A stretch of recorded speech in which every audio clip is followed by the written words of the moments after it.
Alors l'open data, pour moi, c'est une question qui est double.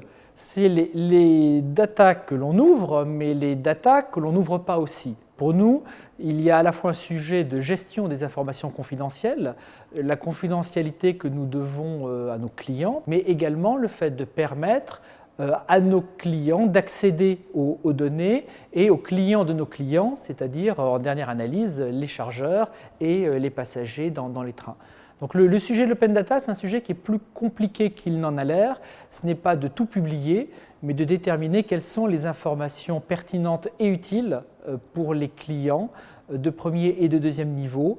L'open data, pour nous, fait partie d'un enjeu beaucoup plus important qui est la maîtrise et la valorisation de la donnée à SNCF Réseau. Nous sommes persuadés qu'autour de la connaissance du réseau, de l'usage du réseau, nous allons développer des opportunités extraordinaires pour nos processus internes et pour nos clients. La direction des systèmes d'information développe des projets, des infrastructures, des services qui visent à mettre cette donnée en premier lieu à disposition de nos clients internes, des métiers, et ensuite vers nos partenaires. Dans ce cadre, l'open data est une extension naturelle, si je puis dire, de cette politique. Pour nous, elle est neutre en termes de technologie et les enjeux sont plus en termes, à mon avis, de posture et d'image que SNCF Réseau veut donner vis-à-vis du monde extérieur et de son écosystème. Comme citoyen, l'open data, c'est d'abord un impératif de mettre à disposition le plus d'informations possible.